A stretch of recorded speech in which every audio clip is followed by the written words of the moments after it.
Hello everyone. आज जो है कि आज हम अपना ईवीएस का यूनिट 5 पढ़ने वाले हैं। इन्वायरमेंट एंड इकोलॉजी का यूनिट 5 हम पढ़ेंगे, जो वन शॉट रहने वाला है। तो यूनिट 5 का जो सिलेबस है, सबसे पहले उसको देख लेते हैं कि इसका सिलेबस क्या है। इसके सिलेबस में सबसे ज़रूरी चीज़ है number 1 environmental protection. Environmental protection है, और इन्वायरमेंटल प्रोटेक्शन एक्ट जो आया था 1986, उसके बारे में देखेंगे।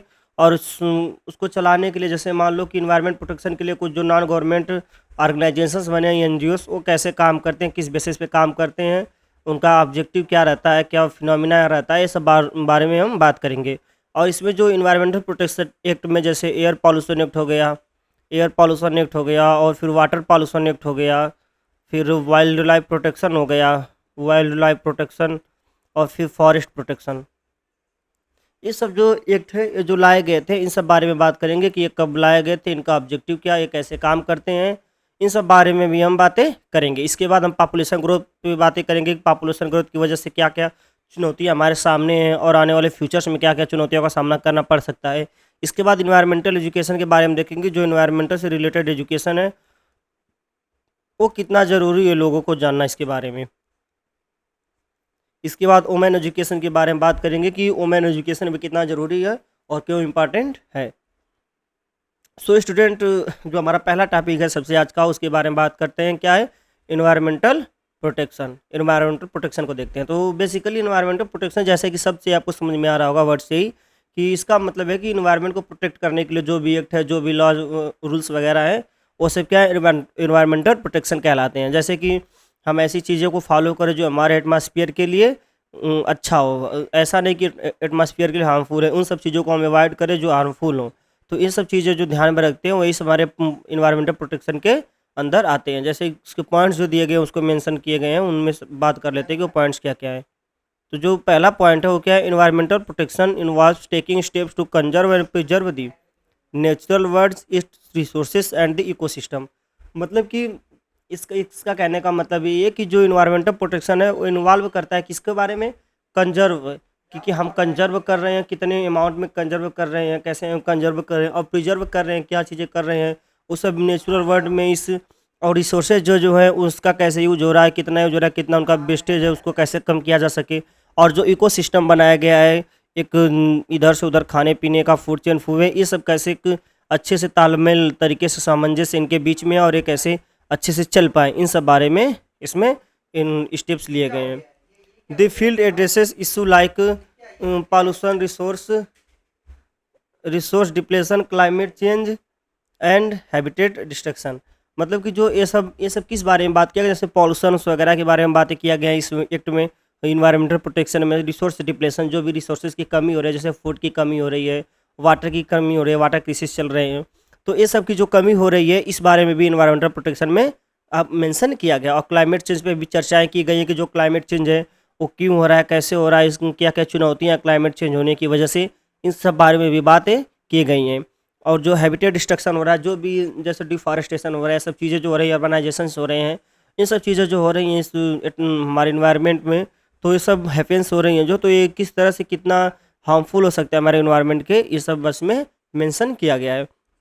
जो कि strategy include sustainable development, conservation efforts, waste reduction and promoting renewable energy source. जो इसको सही करने का जो मतलब कि अगर इसको अवॉइड करने का या फिर इसको सुधार करने का जो तरीके हैं, मेन वो क्या है? Sustainable development. सस्टेनेबल डेवलपमेंट, जैसा कि आप यूनिट 1 में आप लोगों को हमने बताया था कि सस्टेनेबल डेवलपमेंट वो चीज़ होता है कि हम किसी एक लिमिटेड क्राइटेरिया के अंदर ही रहकर हम काम करें, लिमिटेड क्राइटेरिया के अंदर, ताकि जो डेवलपमेंट हो रहा है वो इन्वायरमेंट के लिए सस्टेनेबल हो सके, उससे किसी भी टाइप का इन्वायरमेंट को कोई भी नुकसान ना पहुँचे।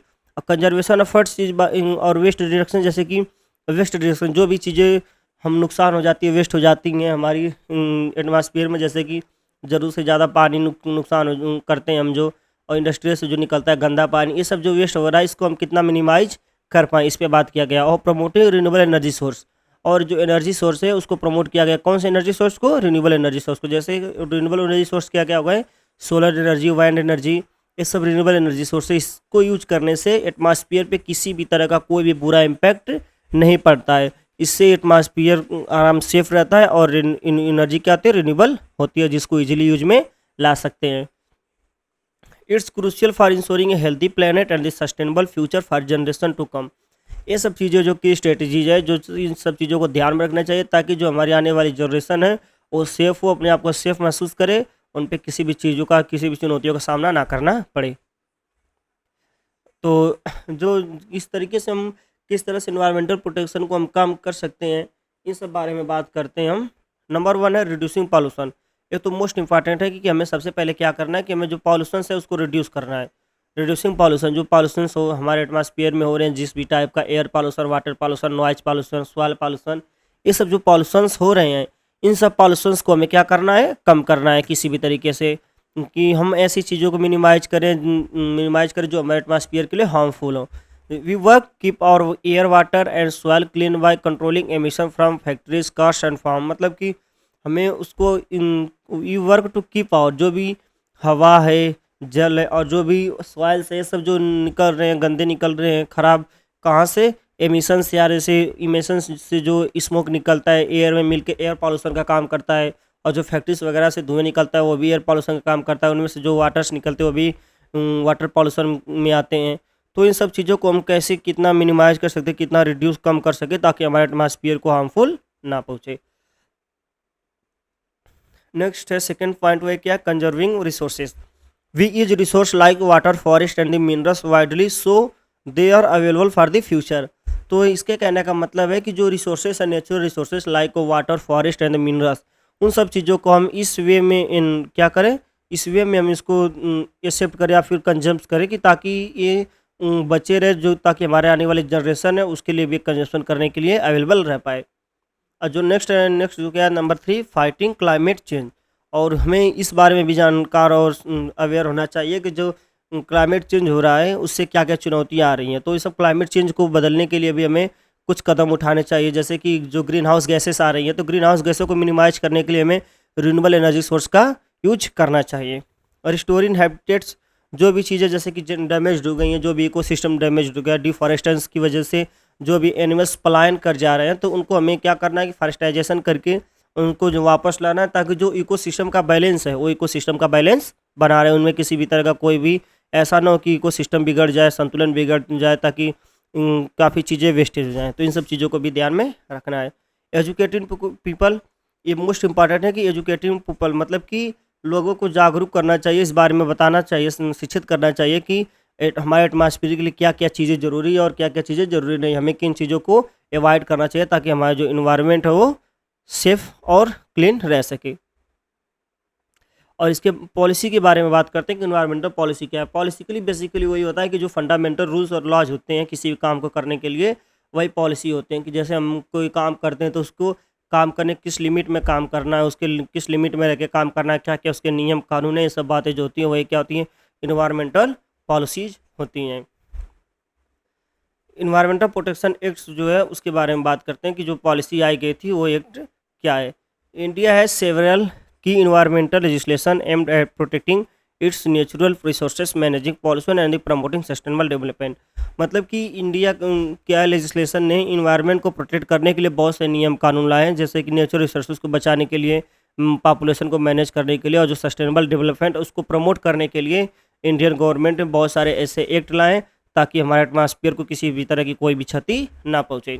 इस एक्ट कौन कौन से हैं, इन सब एक्ट के बारे में बात करें कि एक्ट कौन कौन से हैं। जैसे वाइल्ड लाइफ प्रोटेक्शन एक्ट 1972, इस जंगली जीवों का संरक्षण का, इसको क्या बोलते हैं, जंगली जीव संरक्षण अधिनियम इसको बोलते हैं, ये 1972 में लाया गया था। और नेक्स्ट क्या है, the water prevention and the control of pollution. Water क्या है, मतलब जल प्रदूषण रोकथाम एवं नियंत्रण एक इसमें लाया गया था, 1974 में लाया गया था। इसके बाद एयर प्रदूषण, वायु प्रदूषण रोकथाम एवं नियंत्रण अधिनियम, ये 1981 में लाया गया था। इसके बाद फॉरेस्ट का लाया गया था। इसके बाद इन्वायरमेंटल प्रोटेक्शन एक्ट 1986 में लाया गया था। तो जो हमारा सबसे पहले लाया गया था एक्ट जो क्या था, वाइल्ड लाइफ प्रोटेक्शन एक्ट 1972। इसके बारे में बात करते हैं कि वाइल्ड लाइफ प्रोटेक्शन एक्ट क्या है। 1972 वाइल्ड लाइफ ये प्रोटेक्शन एक्ट है। इसमें क्या है कि जो भी जंगली जीव हैं उनको क्या करना है, हमें प्रोटेक्ट करना है कि उनको भी किसी तरह की ऐसा नहीं कि हम डिफॉरेस्टेशन कर दें कि ताकि जो जंगली जीव हैं वो पलायन कर जाएँ या फिर वो विलुप्त ही हो जाए, ये सब चीज़ों का सामना ना करना पड़े, इसलिए हम ये एक्ट लाए थे 1972 में, इंडियन गवर्नमेंट ने लाया था। The Wildlife Protection Act 1972 is a significant legislation in India aimed at protecting and conserving the country's wildlife and the biodiversity. Here are the some key aspect and the provisions of the Wildlife Act 1972. इसके बारे में बात करते हैं हम कि जो जो वाइल्ड लाइफ प्रोटेक्शन एक्ट आया था 1972 में, ये सब मैनेज करने के लिए आया था। जो जैव विविधता है हमारे एटमॉस्फेयर में, एनवायरनमेंट में, उसको कैसे मैनेज किया जा सके और जो भी जंगली जीवों का क्या हो रहा है, हनन हो रहा है, उनको कैसे रोका जा सके। इसका ऑब्जेक्टिव के बारे में बात करते हैं कि इसका ऑब्जेक्टिव क्या है। इसका बेसिकली ऑब्जेक्टिव यही है कि जंगली जीवों को बचाया जा सके, उनको सेफ रखा जा सके, उनके साथ किसी भी तरह का भेदभाव ना हो ताकि पलायन कर पाए या फिर उनके जातियाँ ही विलुप्त हो जाएँ। The primary objective of the Wildlife Protection Act is to ensure the protection of wildlife and the conservation of their habitats. It seeks to prevent the exploitation of the wildlife species by regulating their trade, hunting and the habitat destruction. मतलब कि इसको कैसे कम किया जा सकता है, ये habitat destruction जो हो रहे हैं और फिर जो हंटिंग हो रही है, इन सब चीज़ों को रोक करके, कम कर करके हम क्या कर सकते हैं, वाइल्ड लाइफ को सेफ कर सकते हैं। प्रोटेक्टेड एरिया क्या क्या है, मतलब कि कहाँ कहाँ पे हम इसको प्रोटेक्ट कर सकते हैं। जैसे कि अगर जंगली जीव हैं, वाइल्ड लाइफ हैं, तो उनको क्या करें कि हम कुछ उनके लिए नेचुरल पार्क्स बना दें, जहाँ पे वो नेशनल पार्क्स जहाँ पे वो रह पाएँ, और कुछ वाइल्ड लाइफ सेंचुरी बनी है वहाँ पे उनको रखा जाए ताकि वो क्या उनकी जातियाँ विलुप्त ना हो, और फिर उनका conservation where wild life can be protected and conserve, उन सब चीज़ों पे उनको वहाँ पे रखा जाए। जैसे नेशनल पार्क, वाइल्ड लाइफ में, सेंचुरी में रखा जाए, जहाँ पे वो अपने आप को सेफ फील कर पाएँ। प्रोहिबिटेड एक्टिविटी कौन कौन सी एक्टिविटी है जिसको क्या किया जा सकता है, नहीं करना चाहिए। It prohibits certain activities such as hunting, capturing और दी पोचिंग, मतलब कि जैसे कि हंटिंग हो गया, कैप्चरिंग हो गया, जैसे जानवर का शिकार करना, उनको पकड़ना, इन सब चीज़ों को अवॉइड करना चाहिए। इस एक्ट में कहा गया था कि ये भी एक गैर कानूनी हो सकता है कि अगर आप किसी जानवर का शिकार करते हैं, जंगली जीव का, या फिर उसको पकड़ते हैं तो, accept under specific circumstance with the appropriate permission, मतलब कि अगर आप किसी से परमिशन लेकर किसी टाइप का कोई करते हैं तो उसको यहाँ पे क्या है, वो एक एक्सेप्शन है। और जो नेक्स्ट है वो क्या है, रेगुलेशन ऑफ ट्रेड, इसके बारे में बात करते हैं कि ये क्या है, रेगुलेशन ऑफ ट्रेड। अरे यार,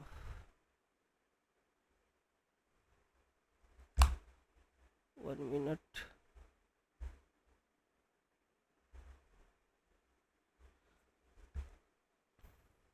The Act regulates the trade in wildlife and their derivatives through licensing and the permits. It aims to prevent illegal trade in the wildlife species and their parts, मतलब कि जो भी illegal activities हो रहे हैं, जैसे जंगली जीवों को खरीदना, बेचना, या फिर जैसे हाथियों के दांत खरीदे बेचे जाते हैं इलीगल तरीके से, जंगली जीवों का शिकार करके, इन सब चीज़ों को क्या करा, इसमें प्रोहिबिट किया गया है। इन सब चीज़ों को रोकने के लिए भी इसमें नियम कानून बनाए गए हैं। Penalties and the offence, penalty लगाया गया है और ऑफेंस लगाया, ऑफेंस की मतलब कि जब भी आप कोई इन सब नियमों का उल्लंघन करते हैं, जो भी एक्ट में लाए गए रूल्स हैं, उनको जब आप रूल्स को जब आप निगलेक्ट करके उसके अगेंस्ट जब काम करते हैं तो उन सब उसके लिए आपके ऊपर कार्रवाई की जा सकती है, जिसके लिए आपको क्या हो सकता है, imprisonment and the fines depending on the severity of the offense, आपको जेल भी हो सकता है या फिर कोई आपको पेनल्टी भी लगाई जा सकती है उस बेसिस पे कि आपका ये जो आपने जो किया है, किस तरह से इस पॉलिसीज़ का उल्लंघन किया है। गवर्नमेंट अथॉरिटीज़, इसके लिए गवर्नमेंट में भी अथॉरिटीज़ बनाई है। The act establish authority at the central and the state level, central और स्टेट लेवल पे, दोनों लेवल पे गवर्नमेंट ने क्या बनाया, इसके लिए अथॉरिटीज़ बनाई है ताकि वो क्या कर पाए, इन नियम कानून को अच्छे से लागू कर पाए, इस पर ध्यान दें, और जो भी चुनौतियाँ आ रही हैं इस पॉलिसी के अंदर, उन सब पॉलिसी को, इन सब चीज़ों को क्या करें, सरकार को बताए कि ये सब दिक्कतें आ रही हैं, इसको हमें सुधार करने की ज़रूरत है। The wild life protection act 1972 represent India's committed to wild life conservation and the biodiversity protection. It plays a crucial role in safeguarding the rich diversity of the flora and fauna in the country against various threats such as habitat destruction, poaching and the illegal trade. जो भी legal trades वगैरह हो रहे हैं, जो भी शिकार हो रहा है जंगली जानवरों का, उनका ट्रेड हो रहा है, इन सब चीज़ों को रोकने के लिए जो एक्ट लाया गया था ये बहुत ही कारगर हुआ है, जिसको अगर लागू करें और इस पर अथॉरिटी अमल करे तो इन सब चीज़ों से हम बच सकते हैं। जो हमारा नेक्स्ट एक्ट था वो क्या था, वाटर पॉल्यूशन का, कि वाटर पॉल्यूशन को कैसे रोका जाए और इसको कैसे कम किया गया था। ये कब लाया गया था, 1972 में, जस्ट 2 ईयर्स बाद लाया गया था। इसके किसके, ये जो हम अभी पढ़े थे वाइल्ड लाइफ प्रोटेक्शन एक्ट के बाद। इसको बेसिकली क्या है कि वाटर वाटर वाले में प्रिवेंशन एंड कंट्रोल पॉल्यूशन में क्या है कि जो हम वाटर है, वाटर जो प्रदूषण हो रहा है उसको हम कैसे रोक सकते हैं, उस पर कैसे नियंत्रण पा सकते हैं, इन सब बातों में, इन सब बातों के इसमें मेंशन किया गया है। यही सब हमारे ऑब्जेक्टिव है। जैसे ऑब्जेक्टिव की बात करें, the primary objective of the water act is to prevent and control water pollution. जो वाटर पॉल्यूशन, जल प्रदूषण हो रहा है उसको रोकने के लिए और नियंत्रित करने के लिए जो भी नियम कानून है, वही सब हमारा इसका मेन ऑब्जेक्टिव है कि इसको हम कैसे रोक पाएँ, इसको कैसे कम कर पाएँ। Central and state pollution control board इन सब चीज़ों को ध्यान में रखते हुए कि जो वाटर पॉल्यूशन हो रहे हैं, इन सब चीज़ों को ध्यान में रखते हुए सेंट्रल और स्टेट लेवल पे बोर्ड बनाए गए हैं। जो बोर्ड क्या करते हैं, इन सब चीज़ों का निगरानी रखते हैं कि वाटर पॉल्यूशन कैसे हो रहा है, क्यों हो रहा है, क्या क्या चुनौतियाँ आ रही है वाटर पॉल्यूशन क्यों से, और वाटर पॉल्यूशन अगर हो रहा है तो उसको कैसे कम किया जा सकता है। इन सब चीज़ों पे रिसर्च करने के लिए, इन सब चीज़ों का ध्यान रखने के लिए, हर एक रिपोर्ट अपने पास रखने के लिए एक कुछ स्टेट और सेंट्रल गवर्नमेंट ने कुछ बोर्ड्स बना रखे हैं। Regulation of polluting activity, the act regulates and restrict the discharge of pollutants into water bodies, rivers, lake and streams through permits and standards। मतलब कि जो भी पॉल्यूशन एक्टिविटी हो रही हैं एटमॉस्फेयर में, जिससे सब नदियों का पानी, पोखरों, जल तालाबों का जो पानी है गंदा हो रहा है, उसको कैसे रोका जा सके।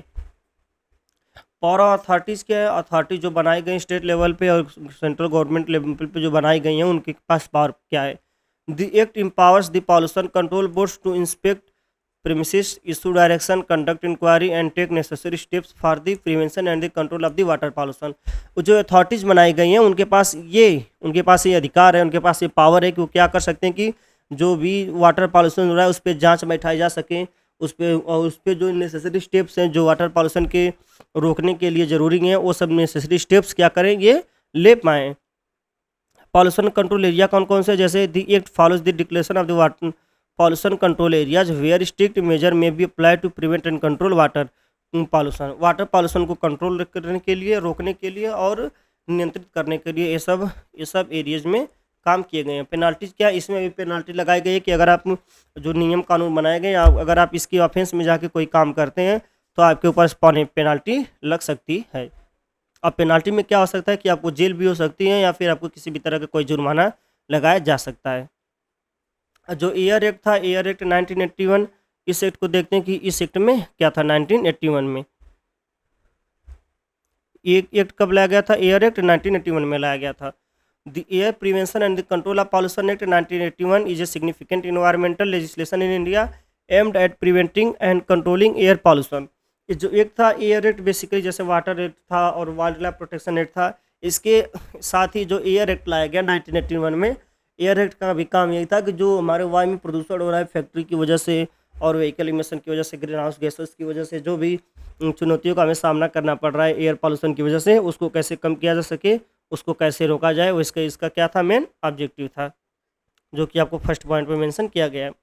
The primary objective of the air act to prevent and control air pollution by regulating and monitoring emission from industries, automobiles and the other resources. इसका यही जो एक एम था, मेन एम था जो प्राइमरी ऑब्जेक्टिव एयर एक्ट का, उसका ये था कि इसको वाटर पॉल्यूशन को कैसे रोका जा सके, उस पर कैसे नियंत्रण पाया जा सके, जहाँ से भी जैसे भी व्हीकल से इमिशंस हो रहे हैं, ऑटोमोबाइल से और जो अदर सोर्सेज हैं उसकी वजह से जो इमिशंस हो रहे हैं, जो एयर पॉल्यूशन का कारण बन सकते हैं, उसको हम कैसे मिनिमाइज कर पाएँ। This central and the state pollution control board, इसके लिए भी सेंट्रल और स्टेट लेवल पे भी कंट्रोल बोर्ड्स बनाए गए हैं जो इन सब चीज़ों का निगरानी करते हैं कि पॉल्यूशन कैसे हो रहा है, क्यों हो रहा है, इसको कैसे क्या कम किया जा सके, उस पर रिसर्च किया जा सके और वाटर की क्वालिटी को भी एयर की क्वालिटी को चेक किया जाए ताकि उस पर कुछ निर्णय लिया जा सके।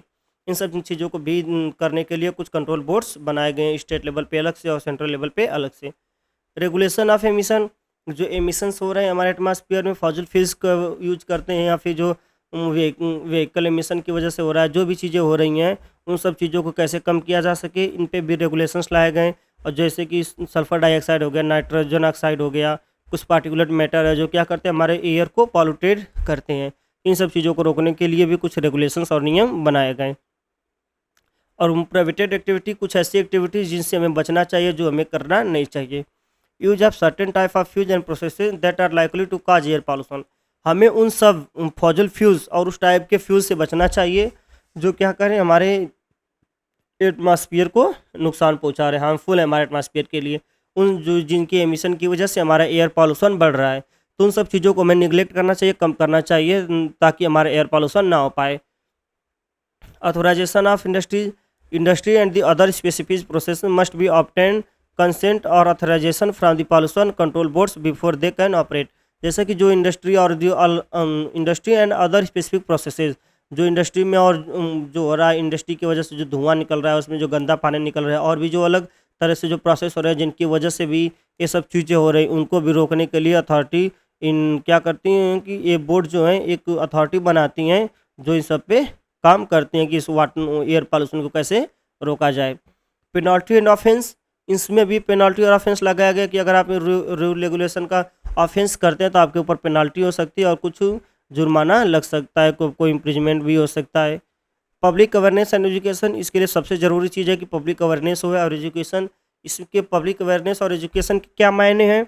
ये सब इसलिए क्योंकि जैसे कि क्या होता है कि खेत क्या करते हैं, पेडिस्ट्रा जो है क्या करते हैं, खेतों में जला देते हैं, पराली जला देते हैं, तो उसकी वजह से जो धुआं निकलता है वो बहुत ही अमाउंट में ज़्यादा धुआं निकलता है, जो क्या करता है हमारे एयर को पॉल्यूटेड करता है। तो इन सब चीज़ों का भी ध्यान में देना चाहिए, ताकि लोगों को अवेयर करना चाहिए, एजुकेट करना चाहिए कि नहीं ये जलाना सही नहीं, इससे कहीं एयर पॉल्यूशन के साथ साथ आपकी जो सॉइल की फर्टिलिटी है वो भी कम हो रही है। तो इसलिए इन सब चीज़ों को करने से बचें, ताकि हमारा इन्वायरमेंट क्या हो सके, एक सस्टेनेबल डेवलपमेंट हो सके। अब जो नेक्स्ट आया था फॉरेस्ट एक्ट 1918, जो फॉरेस्ट एक्ट 1918 आया था उसके बारे में बात करते हैं कि फॉरेस्ट एक्ट 1918 क्या था, उसमें क्या क्या थे। जैसा कि वो सब हमने एक्ट पढ़ा था, बाकी सब वाटर हो गया, एयर हो गया, वाइल्ड लाइफ प्रोटेक्शन एक्ट हो गया, ये सब जो एक्ट थे उसी की तरह ही फॉरेस्ट एक्ट 1918 लाया गया था, जिसमें क्या था कि जो भी फॉरेस्ट डिफॉरेस्टेशन हो रहा है, जैसे जंगलों की कटाई हो जा रही है इंफ्रास्ट्रक्चर डेवलपमेंट के लिए, कुछ सोसाइटीज़ वगैरह बनाने के लिए जो भी डेवलपमेंट हो रहा है, तो जो भी डिफॉरेस्टेशन हो रहा है तो उससे जो भी wild life protection wild life protection के जो रूल्स हैं, रेगुलेशन, उसका हनन हो रहा है। वाइल्ड क्या कर रहे हैं कि जंगली जानवर छोड़ के चले जा रहे हैं, उनका पलायन हो जा रहा है, फिर ख़त्म हो जा रहे हैं। तो इन सब चीज़ों को ध्यान रखने के लिए फॉरेस्ट एक्ट भी लाया गया था। और फॉरेस्ट एक्ट ये भी कि जो हमारे एटमॉस्फेयर में ग्लोबल वार्मिंग हो रही है, क्लाइमेट चेंज हो रहा है, टेम्परेचर बढ़ रहा है, तो उस सब चीज़ों को भी ध्यान में रख के भी ये फॉरेस्ट एक्ट लाया गया था, ताकि ज़्यादा से ज़्यादा पेड़ों की कटाई ना हो पाए।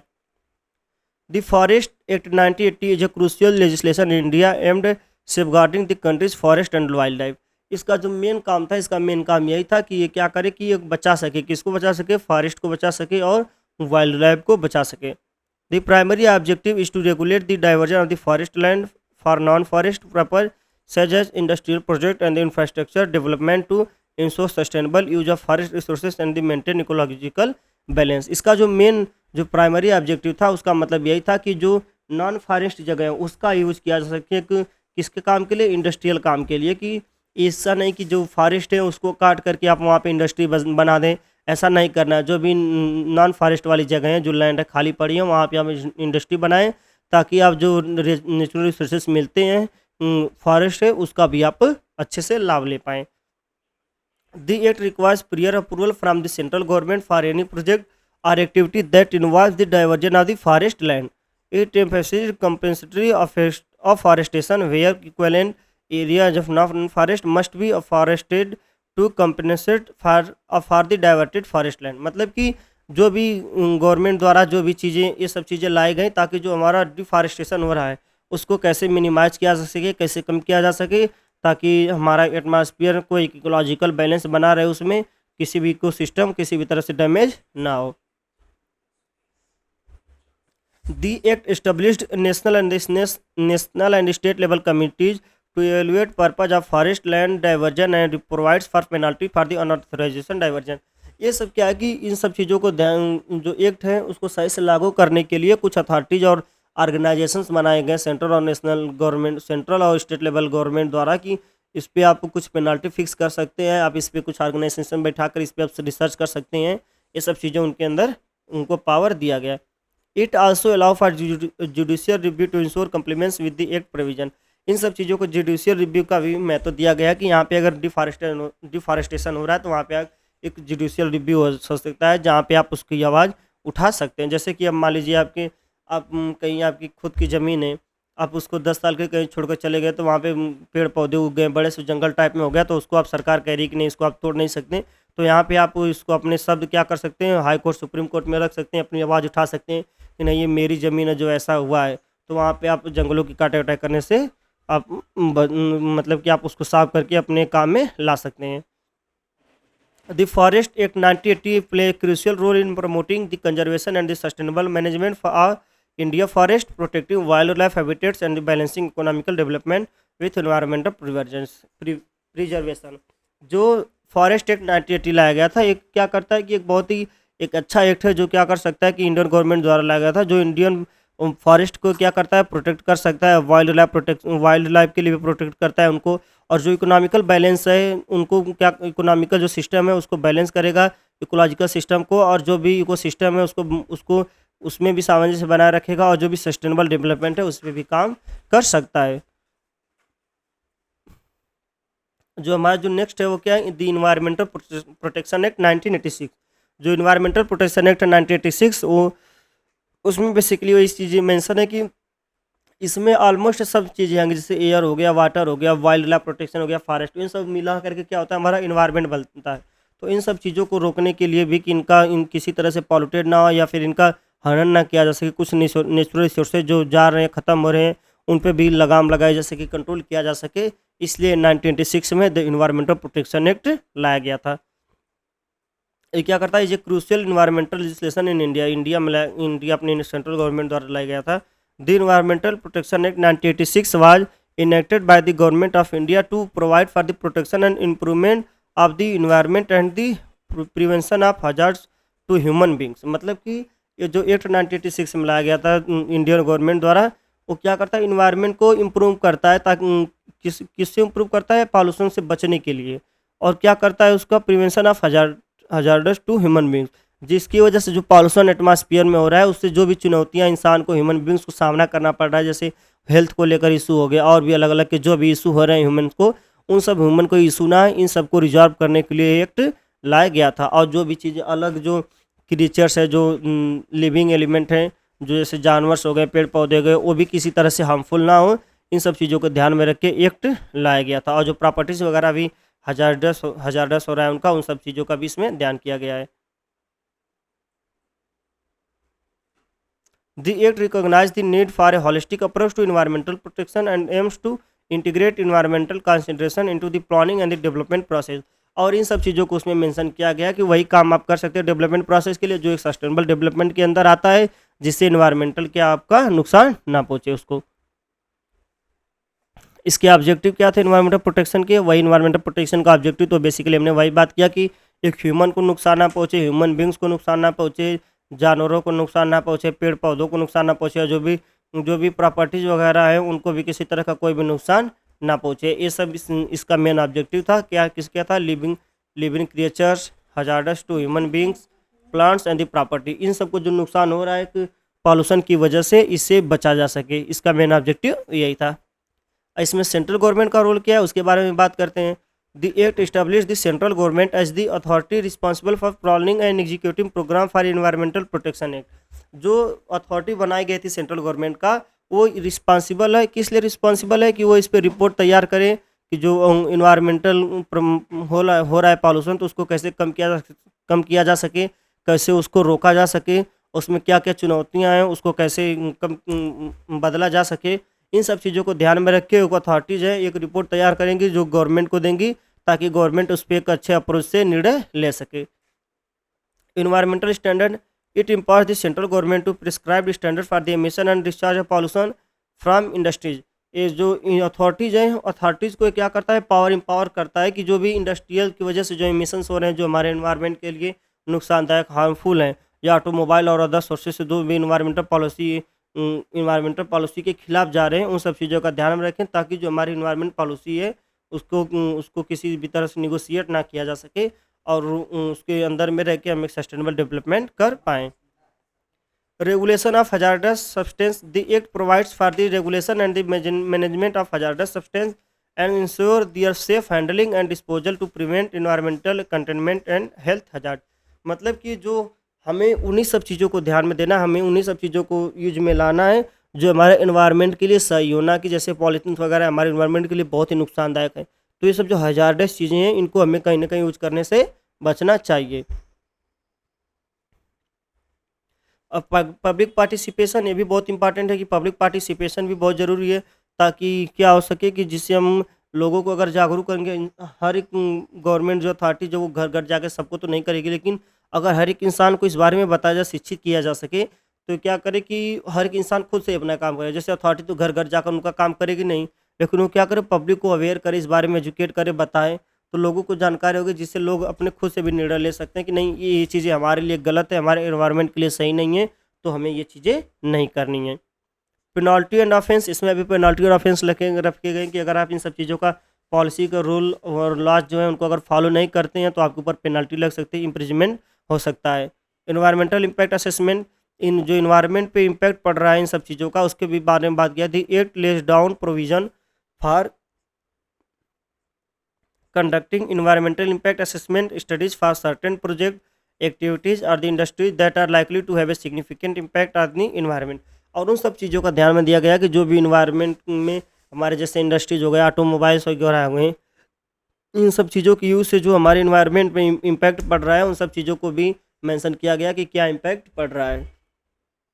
इंटरनेशनल कोऑपरेशन, इसके लिए भी कुछ अथॉरिटीज़ और कुछ ऑर्गेनाइजेशंस बनाए गए जो इस पे काम करती हैं, जो इंटरनेशनल के साथ और अदर कंट्रीज़ के साथ क्या करती हैं, सामंजस्य बनाए रखते हैं, ताकि उनके कुछ रूल्स हमारे काम में आ पाएँ, हमारा दिमाग उनके काम में आ पाए और उनका थोड़ा बहुत रूल्स और रेगुलेशन हमारे काम आ पाए। और जो अभी बात करते हैं हम अपने नेक्स्ट टॉपिक के बारे में, वो क्या है, एनजीओ।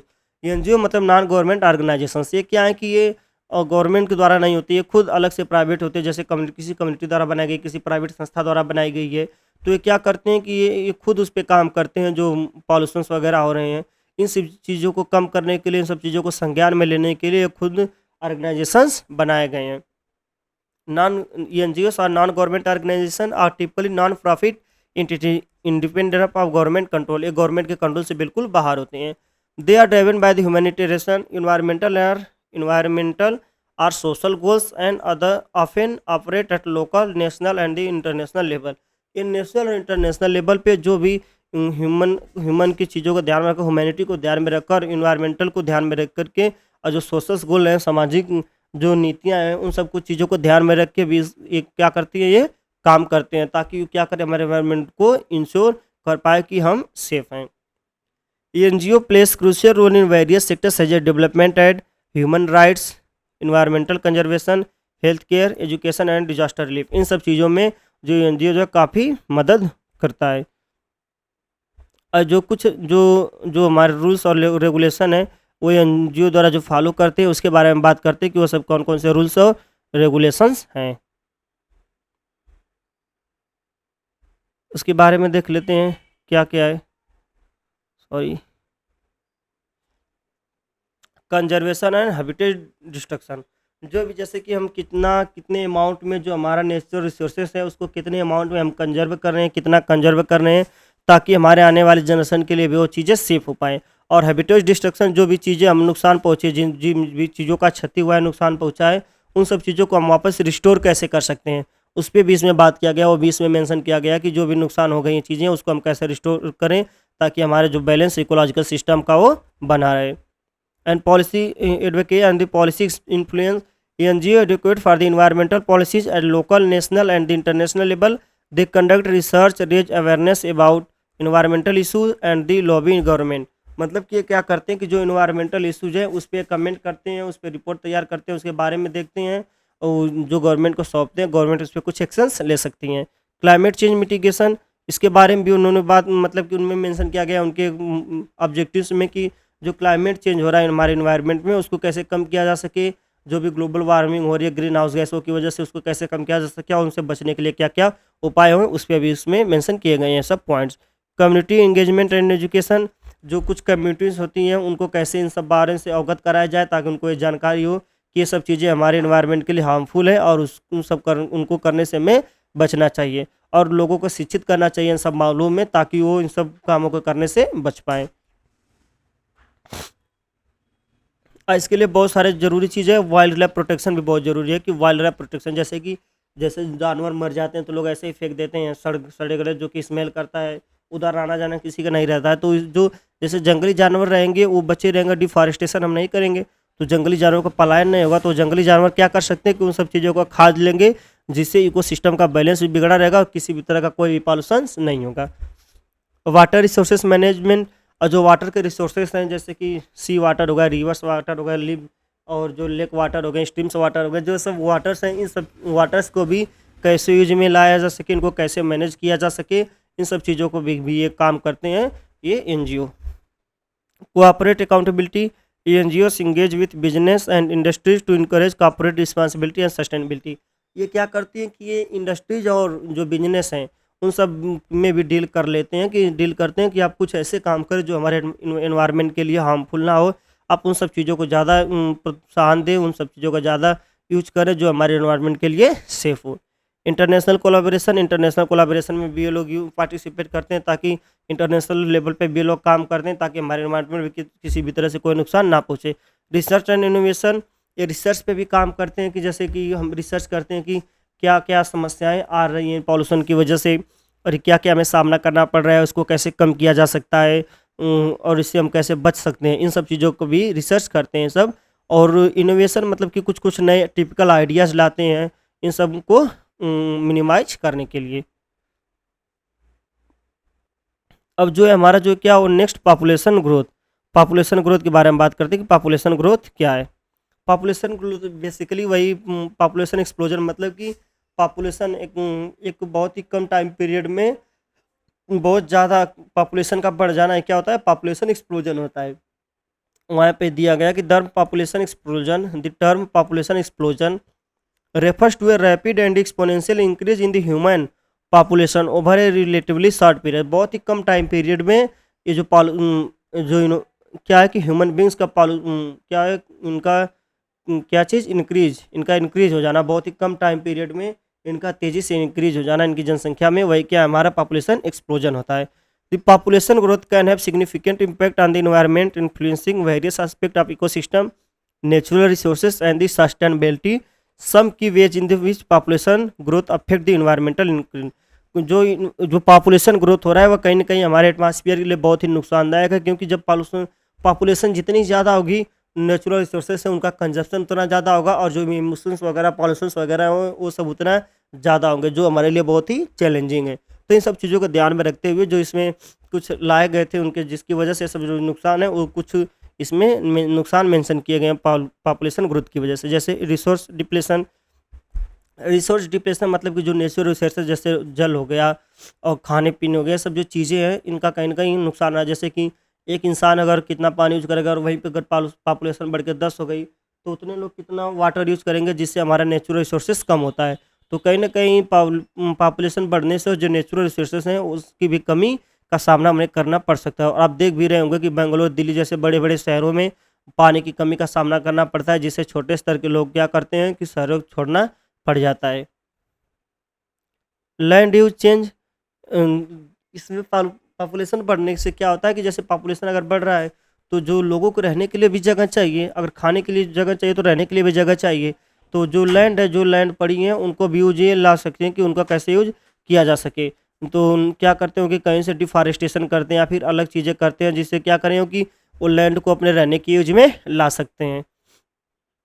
पॉल्यूशन पॉल्यूशन भी इंक्रीज हो जाता है किससे, पॉपुलेशन ग्रोथ की वजह से। जितने की जैसे कि एक इंसान अगर एक कार यूज़ करता है तो वहीं पर अगर 10 इंसान हो गए तो 10 कार यूज़ करेंगे, जिसकी वजह से इमिशन ज़्यादा बढ़ेगा ग्रीन हाउस गैसेज का, और वो क्या करेगा पॉल्यूशन का कारण बनता जाता है।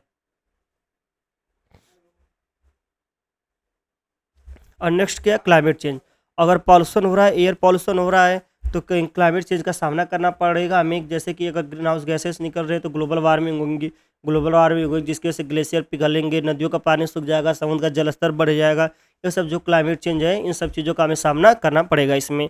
लॉस ऑफ बायोडाइवर्सिटी, ये सब पॉपुलेशन बढ़ने के साथ साथ जो हमारे जैव विविधता है, जो अलग अलग चीज़ें हैं, अलग अलग जीव हैं, उन सब चीज़ों का भी हमें नुकसान करना भुगतना पड़ सकता है कि उन सब चीज़ों का भी पलायन हो जा सके या फिर वो सब प्रजातियाँ क्या हो जाए, विलुप्त हो जाए समय के साथ। वाटर स्कैरिटी, जैसे growing population intensity competition for fresh water resources. अगर ज़्यादा पॉपुलेशन बढ़ जाएगी तो उसके लिए हम फ्रेश वाटर का कंपटीशन बढ़ जाएगा कि लोगों को जैसे फ्रेश वाटर तो जितना लिमिट अमाउंट में उतना तो है ही, लेकिन पॉपुलेशन जब बढ़ जाएगा तो उसकी डिमांड भी ज़्यादा बढ़ जाएगी, जो क्या कर सकता है कि इनसफिशिएंट वाटर की वजह से लोगों को बहुत सारी दिक्कतों का सामना करना पड़ सकता है। और फूड सिक्योरिटी, फूड का भी कहीं न कहीं सामना करना पड़ सकता है कि फूड जो है हमारे ख़त्म हो रहे हैं, जैसे कि जब खेती तो उतनी ज़मीन पे हो रही है, उतनी पैदावार हो रही है, तो इन सब चीज़ों को हमें सिक्योर करके रखना होगा ताकि हमारे पॉपुलेशन जो है उसको अच्छे से खान-पान मिल सके और अच्छे से वो रह पाए, ना कि उन्हें किसी भी तरह का कोई दिक्कत करना पड़े।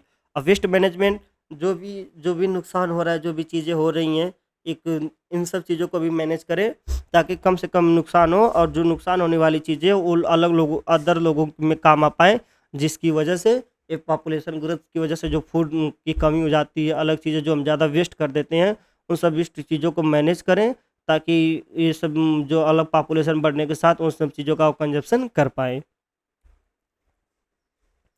और जो हमारा नेक्स्ट है वो क्या है हमारा, environmental education. Environmental education basically वही चीज़ है कि लोगों को अपने एनवायरनमेंट के प्रति जागरूक करना है, ज्ञान देना है, बताना है ताकि वो लोग जाने कि एनवायरनमेंट क्या हमारे लिए कितना ज़रूरी है, अगर इसका हम नुकसान करते हैं उससे हमें क्या-क्या चुनौतियों का सामना करना पड़ सकता है। जैसे फर्स्ट पॉइंट इसमें दिया कि दी अवेयरनेस एंड नॉलेज, लोगों को इस बारे में अवेयरनेस मतलब जागरूक करना है, जागरूक करना है, बताना है लोगों को इन्वायरमेंट हमारे लिए कितना ज़रूरी है, इसका सही होना और इसके इकोसिस्टम का बैलेंस बनाए रखना, ये सब हमारे लिए कितना ज़रूरी है। अगर ये बिगड़ता है समय के साथ तो हमें कौन कौन सी चुनौतियों का सामना करना पड़ सकता है। इससे लोगों को क्या करना है, हमारे सोसाइटीज़ को, लोगों को ये शिक्षित करना है, इनको जागरूक करना है, ये सब चीज़ों को से अवगत कराना है ताकि वो कोई भी हार्मफुल चीज़ें करने से बचें। क्या है behavioral change? By raising awareness and providing knowledge, environmental education resources individual to adopt sustainable behaviors. मतलब कि बिहेवियरल चेंज, जैसे कि अगर लोगों को हम अवेयर करते हैं, जागरूक करते हैं, एजुकेट करते हैं तो उनका बिहेवियर एटमॉस्फेयर के प्रति चेंज हो जाएगा। जैसे कि अगर पैडी स्ट्रॉ जला रहे हैं फार्मर्स, तो क्या करें, अगर हम फार्मर्स को बताएं, उनका यूज़ बताएं कि पैडी स्ट्रॉ का यूज़ जानवरों को खिलाने में आ सकता है, एनर्जी सोर्स के लिए यूज में ला सकता है, अदर अदर जगह पे इसका काम आ सकता है, आप इसको जलाएं नहीं। तो क्या करें कि इंसान जो फार्मर्स है उनका बिहेवियर उस पेडी स्ट्रॉ के प्रति बदल जाएगा कि नहीं इसको नुकसान करेंगे, नहीं इसको इस तरह से नहीं जलाएँगे। इ हमारे एनवायरनमेंट के लिए नुकसान है, इसको कहीं और चीज़ पे लगा सकें ताकि हमारे एनवायरनमेंट के लिए इसका सही जगह यूज़ हो पाए। Critical thinking and problem solving, ये भी बहुत ज़रूरी है कि हमें जो हमारी चुनौतियाँ हमारे सामने आ रहे हैं उस पे हम किस तरह से कितना अच्छा निर्णय ले सकते हैं, और जो प्रॉब्लम आ रही है उसको हम कितने अच्छे से फेस करके उसको रिजॉल्व करें और अच्छे से आइडिया, क्रिटिकल थिंकिंग, अच्छे से अच्छे आइडिया को लाएँ, विचार में लाएँ, अच्छे से आइडिया सोचें ताकि हम जो भी पॉल्यूशंस है, जो हार्मफुल चीज़ें हैं उन सबको यूज़ करने से हम बच पाएँ। एम्पावरमेंट एंड द एक्शंस, जो एम्पावरमेंट एंड एक्शन मतलब कि environmental education empowers individual to take action and make positive contributes. मतलब कि जो एनवायरमेंटल एजुकेशन है ये लोगों को एम्पावर करता है, पावर देता है ताकि वो लोग क्या कर पाएँ कि खुद उनके पास पावर हो जाए, ताकि वो क्या कर पाएँ कि कोई एनवायरनमेंट को सही अप्रोच दिशा में ले पाएँ, एनवायरनमेंट को सही करने के लिए काम कर पाएँ। इन सब चीज़ों को ज़्यादा जोर दिया गया है। इंटरडिसिप्लिन लर्निंग मतलब कि environmental and education integrate knowledge and principle from various discipline such as science, ecology, economics, sociology and ethics. ये सब क्या, जो एथिक्स, सोशियोलॉजी और इकोनॉमिकल चैलेंज हमारे जो सोसाइटीज़ में आ रहे हैं इन्वायरमेंटल की वजह से, इन्वायरमेंटल के हार्मफुल होने की वजह से, इन सब चीज़ों को भी हमें सीखना चाहिए, ज्ञान रहना चाहिए ताकि हम ये जो हमारे हार्मफुल चीज़ें हैं उसको हम यूज करने से बचें। Hands on learning and experience, experience बहुत ही ज़रूरी है इन सब फील्डों में। जैसे कि कोई इंसान अगर कहीं काम करके आ रहा है, कहीं फैक्ट्रीज वगैरह में, तो उसको पता है कि हम पॉल्यूशन को कम कैसे करें, स्मोक जो निकल सकता है उसको कैसे कम करें, मिनिमाइज करें, जो गंदा पानी निकल रहा है उसको कैसे फ़िल्टर करें, सही करें। उन सब चीज़ों को लोगों से हमें नॉलेज लेना चाहिए, ये सब भी बहुत ज़रूरी है। प्रमोशन ऑफ एनवायरमेंटल स्टेवर्डशिप, जो इन्वायरमेंट को करने के लिए जो भी चीज़ें हैं, जो भी रूल्स और रेगुलेशन आ रहे हैं, उसको प्रमोट करना चाहिए, लोगों तक पहुँचाना चाहिए ताकि लोगों को इस बारे में जानकारी हो कि हमारे लिए एनवायरनमेंट के लिए क्या सही है, क्या गलत है, ताकि वो एनवायरनमेंट के प्रति अपना अच्छा व्यवहार बना सके और एनवायरनमेंट सेफ रह पाए। ग्लोबल पर्सपेक्टिव एंड सिटीजनशिप, जो सिटीजनशिप जैसे कोई भी कंट्री सिटीजनशिप दे देती है अपने यहाँ, तो उनको ये भी चीज़ें देना चाहिए कि पॉपुलेशन जैसे ही बढ़ेगी हमारे देश में, अगर हम सिटीजनशिप दे रहे हैं तो हमें किन किन चीज़ों का दिक्कतों का सामना करना पड़ सकता है अगर ज़्यादा जनसंख्या हो जाएगी। तो इन सब चीज़ों का ग्लोबल पर्सपेक्टिव भी रखना चाहिए कि ह्यूमैनिटी के नाते या फिर इकोलॉजिकल दिक्कतें हो सकती है या फिर पॉलिटिकल, इकोनॉमिकल जो भी दिक्कतों का सामना करना पड़ सकता है, ये सब दिक्कतों का अगर सामना करना पड़ सकता है तो हम इनसे कैसे बच पाएँ। Life long learning and the sustainability, ऐसा नहीं कि आप सीख लिए बस उतना ही नहीं, समय के साथ आप जैसे समय बदलेगा उसके साथ ही आपको सीखने की भी ज़रूरत है कि आप एक लंबे समय पीरियड टाइम पीरियड तक सीखें और समय के साथ सीखें अनेक अनेक चीज़, ताकि हर एक फील्ड में आप उसको एनवायरनमेंट को प्रोटेक्ट करने के लिए अच्छा काम कर पाएँ। और जो एनवायरमेंट एजुकेशन है उसमें क्या-क्या चैलेंजेस हैं, जैसे लिमिटेड अवेयरनेस, लोगों को कम जागरूकता है, लोगों को कम जागरूक हैं और उनमें अंडरस्टैंडिंग की कैपेसिटी उतनी है या नहीं है, इनडिपेंडेंट फंडिंग, जो पैसे की भी कहीं न कहीं कमी आती है फंडिंग में, ताकि लोगों को ये जागरूक नहीं कर पाते, सरकार इस पे पैसा नहीं खर्च करती, कुछ रेगुलेशंस नहीं बनाते हैं। Insufficient integration into formal education में भी बहुत, जैसा कि आपको इन हर एक एजुकेशन में आपको ये नहीं मिलेगा कि हर एक जगह आपको एजुकेट कराया जाए। जो लोग अलग-अलग फ़ील्ड में उन सब चीज़ों से ये अनभिज्ञ रह पाते हैं, इनको नॉलेज ही नहीं हो पाती है, ताकि एनवायरनमेंट के लिए काम नहीं कर पाते हैं। तो ये जब सब जो जो भी चैलेंजेज़ हैं, ये सब कुछ ऐसे चैलेंजेज़ हैं, जो हमारे एनवायरनमेंट एजुकेशन में आते हैं, एनवायरनमेंट एजुकेशन को करने से रुकते हैं। जो हमारा नेक्स्ट टॉपिक है और आज का जो लास्ट टॉपिक वो है क्या है, वुमेन एजुकेशन। वुमेन एजुकेशन में बात करते हैं कि वुमेन एजुकेशन भी क्यों ज़रूरी है। जैसा कि वुमेन क्या होती है कि ज़्यादातर आप देखेंगे हमारे देश में क्या कि ज़्यादातर औरतें क्या होती है, हाउसवाइफ होती हैं। तो क्या करती हैं, कुछ ऐसी चीज़ें अगर पढ़ी लिखी नहीं हो पाती हैं, तो जैसे इतना ज़्यादा वेस्ट वाटर कर देंगे या फिर कुछ अदर थिंग्स कर देंगे, जिसकी वजह से एनवायरनमेंट को नुकसान होता है। तो इसके लिए कहीं न कहीं हमें वुमेन को भी बराबरी अपने लेवल स्तर पे लाना होगा मेन के, ताकि वुमेन भी एक अच्छा अप्रोच रख पाएँ अपने एनवायरनमेंट के प्रति और अपनी भी एबिलिटी कैपेसिटी दिखा पाएँ कि नहीं, हम भी कुछ कर सकते हैं अपने एनवायरनमेंट के लिए, अपने समाज के प्रति। जो वुमेन एजुकेशन, इसको बढ़ावा देने के लिए जो पॉलिसीज़ गवर्नमेंट द्वारा लाई गई थी, इन पॉलिसीज़ के बारे में बात करते हैं। नंबर 1 पॉलिसी इसमें थी सर्व शिक्षा अभियान। सर्व शिक्षा अभियान में क्या था कि ये क्या कर सकता है कि यूनिवर्सलाइज़ एलिमेंट्री एजुकेशन इन इंडिया। ये क्या करता है कि जैसे कि जो भी मेन या वुमेन हो, सबके लिए बराबर नॉलेज हो, सबको बराबर अधिकार हो नॉलेज का, ये सब सर्व शिक्षा अभियान में लाया गया था। It include specific provision to address gender disparity and encourage the environment. ये जेंडर में जो डिस्पैरिटी है उसको ख़त्म करने के लिए, उसको कम करने के लिए ये सर्व शिक्षा अभियान लाया गया था, ताकि लोगों को बराबर अधिकार मिले पढ़ने का और बराबर काम कर सकें। और इन्होंने क्या किया कि ज़्यादा गर्ल्स स्कूलों को बनाने का भी काम किया। और जो नेक्स्ट है वो क्या है, Beti Bachao Beti Padhao.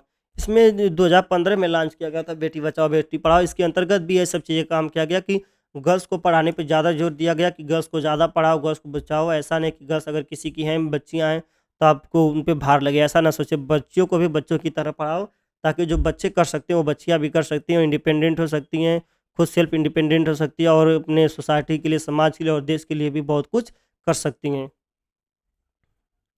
National Policy on Education 1986 and 1992. These policies outline the government approach to education in India. ये जो पॉलिसी है बेसिकली एजुकेशन के लिए था, इंडियन गवर्नमेंट द्वारा लाई गया था कि ये गवर्नमेंट को क्या करता है, गवर्नमेंट एक अप्रोच करता है एजुकेशन की, ज़्यादा से ज़्यादा लोग हमारे देश में क्या हों, शिक्षित हों। The policies recognise the importance of women education and the aim to eliminate gender disparity in the education.